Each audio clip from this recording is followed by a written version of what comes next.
Welcome back to future build academy.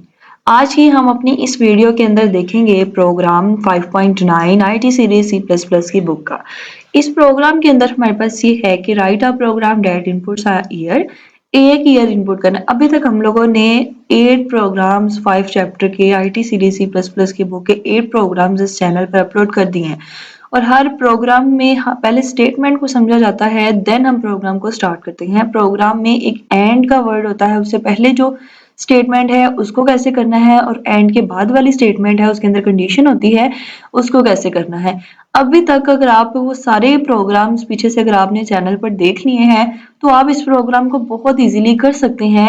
कहाँ तक कि write a program that inputs are year, यहाँ तक जो कंसेप्ट है वो तो बहुत ही इजी कंसेप्ट है, वो आप कर सकते हैं क्योंकि हमने हर स्टेटमेंट को एंड से पहले भी डिस्कस किया है और एंड के बाद हमेशा कंडीशन होती है और हमने कंडीशन के बारे में भी बात की है।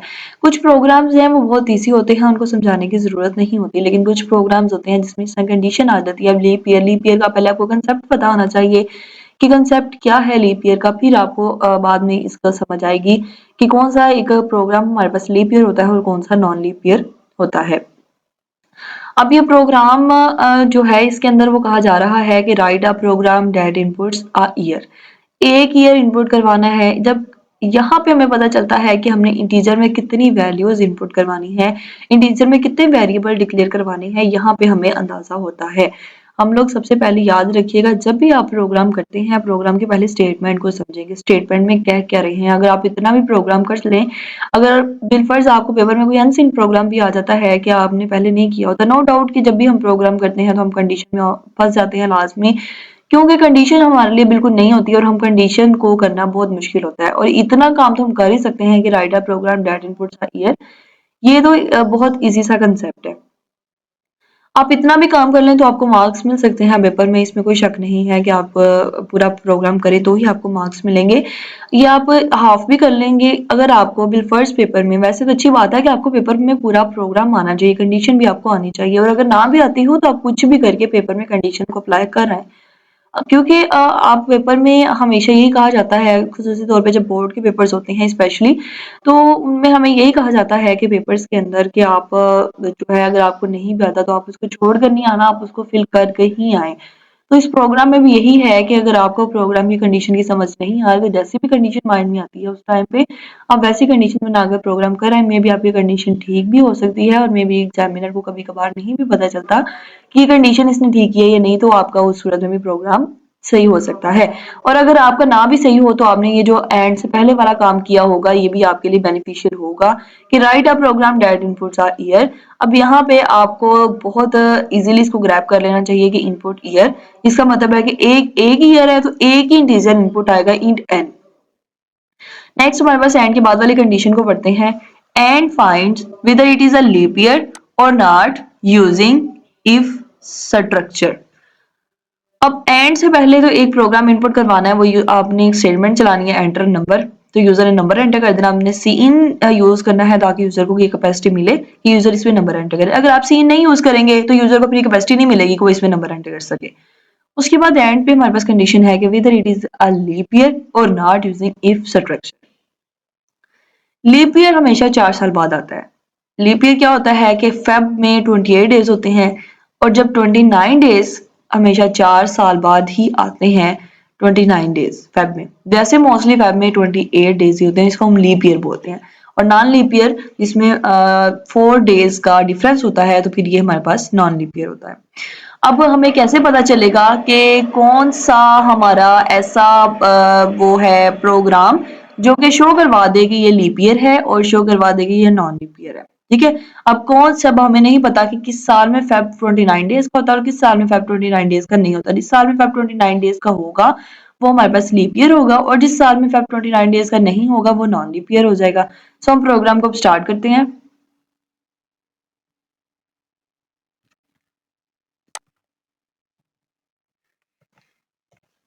सबसे पहले हम लोग हेडर फाइल से स्टार्ट करते हैं।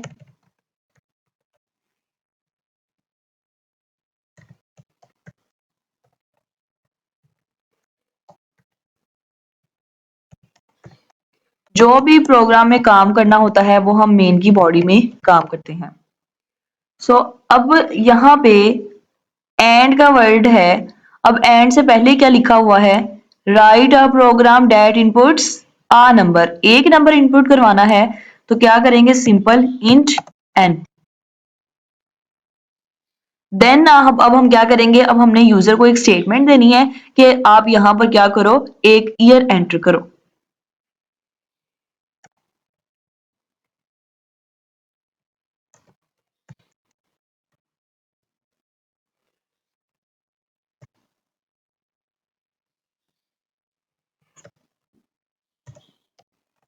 ये जो ई एंड डी एल लिखा होता है इसको हम हैंडल पढ़ते हैं। हैंडल जो है ये हमारे पास हमें ये अलाउ करता है प्रोग्राम की, कह लें कि एक मैनेजमेंट के लिए होता है। ये प्रोग्राम को बहुत प्रोफेशनल वे में दिखाने के लिए होता है कि अगर हम हैंडल नहीं यूज करेंगे तो जो हमारी नेक्स्ट लाइन है वो यहीं से एंटर ईयर के आगे से ही स्टार्ट हो जाएगी, जबकि हम चाहते हैं कि इसके आगे से स्टार्ट ना हो बल्कि इसकी नेक्स्ट लाइन से स्टार्ट हो। देन हम हैंडल का वर्ड यूज करते हैं। हमने स्लैश एन भी पढ़ा होगा, स्लैश एन भी न्यू लाइन के लिए ही यूज होता है और हैंडल वर्ड भी न्यू लाइन के लिए ही यूज होता है।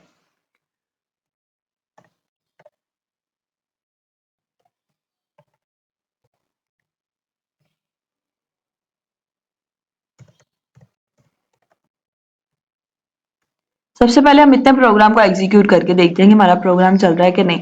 याद रखिएगा जब भी आप प्रोग्राम पे काम करते हैं तो आप प्रोग्राम पे हमेशा उसके 2 या 3 स्टेटमेंट लिखकर ही उसको एग्जीक्यूट करें, ताकि जब एरर्स आए तो आप उसको फिर एरर्स को इजीली ग्रैब कर सकें, कि आपको पता हो कि किस लाइन में एरर है आपका। क्योंकि आपने ये लाइंस, अब अगर बिलफर्ज इस प्रोग्राम में एरर आ भी जाता है तो मुझे अब ऊपर वाली लाइंस को नहीं चेक करने की जरूरत, अब मुझे नीचे वाली लाइंस जो मेरी अब मैंने एंटर की होंगी मुझे उनको चेक करने की जरूरत है कि इसमें एरर होगा, क्योंकि वो ऑलरेडी एग्जीक्यूट हो चुकी है। एंटर अ ईयर, ईयर हम एंटर करते हैं, कोई भी ईयर एंटर कर दें। प्रोग्राम टर्मिनेट कर गया क्योंकि हमने प्रोग्राम को सिर्फ इतना सा कंसेप्ट दिया है कि write a program that inputs uh year, कि आप एक ईयर को इनपुट करवाएं। अब हमारा जो मेन कंसेप्ट शुरू होता है वो यहां से शुरू होता है, and find whether it is a leap year और not using if structure. So अब हम यहाँ पे कंडीशन अप्लाई करते हैं। सबसे पहले अब आपको इफ एल्स स्ट्रक्चर का पता होना चाहिए। इफ एल्स क्या होता है? इफ एल्स होता है, आपने इसमें याद रखना है कि इफ में कंडीशन लगती है, एल्स में कभी भी कंडीशन नहीं लगती। एज उस वक्त में एग्जीक्यूट होगा जब इफ की कंडीशन रॉन्ग होगी, इफ किसी वजह से नहीं चल सकेगा, फिर एल्स चलेगा। अगर इफ चल गया तो एल्स को चलने की जरूरत नहीं है, एल्स स्किप हो जाएगी। दोबारा सुन लें, इफ एल्स का ये कंसेप्ट है, कंडीशन हमेशा इफ में लगेगी, एल्स में कभी भी कंडीशन नहीं लगाते। कभी भी दो चीजें हों, लाइक अगर आपको यूजर एक नंबर दे के बताए इसमें से कौन सा इवन नंबर है कौन सा ऑड नंबर है, आप इवन नंबर के लिए कंडीशन सेट करके इफ को दे दें और एल्स में आप कंडीशन नहीं लिखेंगे। अगर आपने इवन की कंडीशन सेट कर ली है ना तो आप एल्स में कह देंगे कि अगर इवन नहीं है तो फिर ऑड ही होगा। तो वो वाली कंडीशन में एल्स एप्लीकेबल होता है, फिर इफ एप्लीकेबल नहीं होगा। और एल्स उस वक्त में एग्जीक्यूट होगा जब इफ फॉल्स होगा। इफ की कंडीशन किसी वक्त में नहीं चलेगी तो एल्स चलेगा। अगर इफ चल गई है तो फिर एल्स को चलने की जरूरत नहीं है, वो प्रोग्राम टर्मिनेट कर जाएगा। अब हम अपनी इफ की कंडीशन पे आते हैं।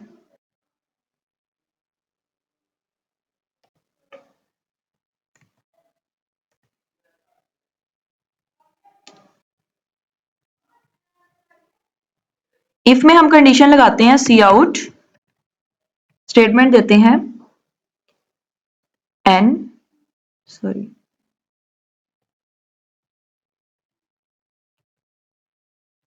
हम यहाँ पे थोड़ी सी स्पेस छोड़ते हैं।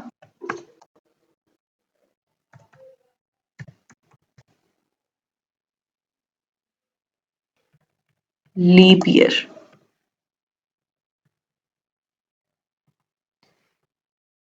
अगर इफ चल गया तो फिर एल्स ने नहीं चलना।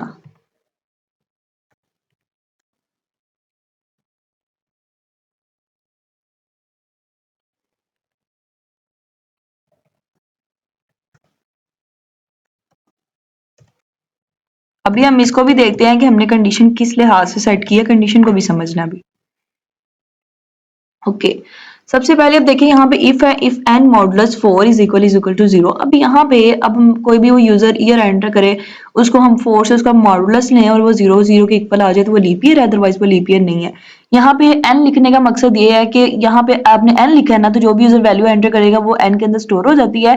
फिर n का इससे कंपैरिजन करेगा, कंपैरिजन अगर ट्रू हो जाता है तो फिर n को यहाँ पे फिर n में वो जो वैल्यू यूजर ने एंटर की होगी वो पड़ी होगी।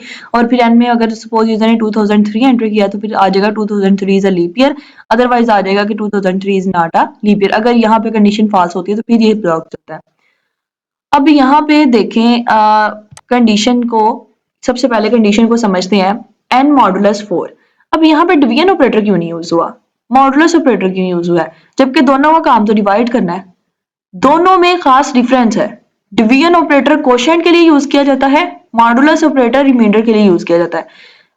अब अगर आप कोई भी ऐसा ले लें वैल्यू, लाइक अगर आप 12 लेते हैं, 12 को आप 2 पे डिवाइड करें, 2 6 are 12, तो 6 क्या आएगा आपका क्वोशंट और 0 क्या आएगा आपका रिमाइंडर। अब जो 6 है वो डिवीजन ऑपरेटर में आंसर आता है और जो 0 है वो मॉडुलस ऑपरेटर में आता है। जब भी आपको रिमाइंडर चाहिए आपकी आउटपुट में, आप मॉडुलस ऑपरेटर यूज करेंगे। जब आपको डिवीजन चाहिए तो आप जब आपको क्वोशंट चाहिए तो आप डिवीजन ऑपरेटर यूज करेंगे। इसलिए यहाँ मॉडुलस यूज किया गया है, यहाँ पे डिवीजन ऑपरेटर इसलिए नहीं यूज किया, जबकि दोनों का काम डिवाइड करना ही है, लेकिन वो सिर्फ क्वोशंट दिखाता है डिवाइड, और मॉडुलस जो है वो रिमाइंडर दिखाता है। सो एन मॉडुलस 4 लेने से अगर तो 0 उसका रिमाइंडर, एन मॉडुलस 4 इसका मतलब है कि 4 पे डिवाइड करने से अगर रिमाइंडर उसका 0 के इक्वल आ जाए तो वो लीप ईयर है। अदरवाइज एल्स को आप ये रख लें, एल्स का एन अदर नाम कि अदरवाइज, अदरवाइज फिर क्या है कि वो नॉन लीप ईयर है। ठीक है, अब हम इसको चेक करते हैं कि कौन सा हमारा लीप ईयर होता है और कौन सा नॉन लीप ईयर होता है। सपोज 2003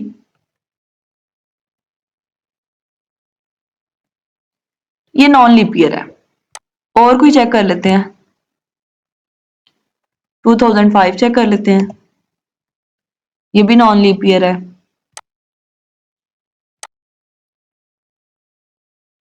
2004 चेक कर लेते हैं, ये लीप ईयर है। ठीक है, 2004 हमारे पास लीप ईयर होता है और 2003 5 ये नॉन लीप ईयर है, क्योंकि लीप ईयर 4 साल बाद या 5 साल बाद आता है, तो इसलिए वो फिर आपको उसके लिहाज से प्रोग्राम में कंडीशन सेट करनी पड़ती है कि लीप ईयर कौन से होते हैं, नॉन लीप ईयर। आप बस ये देखिएगा, लीप ईयर जो होता है वो होता है कि फेब में जो 29 डेज आ जाते हैं वो लीप ईयर होता है, अदरवाइज नॉन लीप ईयर होता है। और ये बहुत ईजी भी प्रोग्राम है और बहुत इंपॉर्टेंट भी है पेपर के पॉइंट ऑफ व्यू से। पेपर में बहुत इस तरह के प्रोग्राम, इसी तरह ही एक इवन ऑड वाला प्रोग्राम निहायत इंपॉर्टेंट प्रोग्राम है कि मैं आपको गारंटी के साथ कहती हूँ कि आपको हर दफा पेपर में लाजमी आता ही आता है, क्योंकि वो बहुत ज्यादा एक प्राइम नंबर ऑड नंबर जो होते हैं ये भी पेपर में बहुत इजीली पूछे जा सकते हैं प्रोग्राम। कुछ प्रोग्राम इस चैप्टर में बहुत इंपॉर्टेंट हैं, हम ज्यादा उनको ही कवर करेंगे, जो अनइम्पोर्टेंट है हम उसको थोड़ा स्किप में ही रखेंगे, क्योंकि जो प्रोग्राम्स की समझ नहीं आ रही होती, हमें समझने की जरूरत उसी को ही होती है। तो ये प्रोग्राम बहुत इंपॉर्टेंट है कि लीप ईयर क्या होते हैं और नॉन लीप ईयर, और इसी के साथ साथ प्राइम नंबर, ऑड नंबर और इवन ऑड वाला प्रोग्राम ने बहुत इंपॉर्टेंट है। एक लूप में 6 चैप्टर भी स्टार्ट होने वाला है इसी चैनल पे विद इन 1-2 डेज के अंदर अंदर हम 6 चैप्टर को भी करेंगे, और उसमें भी फिर हम देखेंगे प्रोग्राम्स को किस तरह से हम ग्रैब करते हैं। और उसमें जो आता है टेबल्स, 3 का टेबल हमने लूप के जरिए चलाना होता है, 2 का टेबल, 4 का टेबल, वो टेबल बहुत इंपॉर्टेंट है, पेपर में पूछा जा सकता है। तो हम बहुत जल्द ही उस चैप्टर को भी कवर करने वाले हैं। So guys stay connected with me for some much more topics. अभी तक अगर आपने चैनल को सब्सक्राइब नहीं किया तो आप चैनल को सब्सक्राइब कर दें, लाइक कर दें, कमेंट करें, और कमेंट बॉक्स में जरूर बताएं कि आपको नेक्स्ट वीडियो किस टॉपिक पर चाहिए। कंप्यूटर से, साइकोलॉजी से, मैथमेटिक्स से, डिस्क्रीट स्ट्रक्चर का भी प्ले लिस्ट है, बहुत जल्दी इसी चैनल पर आपको मिल जाएगी। और इसके साथ साथ डाटाबेस की प्ले लिस्ट मिल जाएगी आपको इसी चैनल पर, और बहुत सारी कंप्यूटर से रिलेटेड, मैथमेटिक्स से रिलेटेड, साइकोलॉजी से रिलेटेड बहुत सारे टॉपिक जो हैं वो हमने इसी चैनल पर कवर करने हैं। और आप इस चैनल को सब्सक्राइब कर दें ताकि हर आने वाली नई वीडियो का नोटिफिकेशन आपको बहुत जल्द मिल जाए।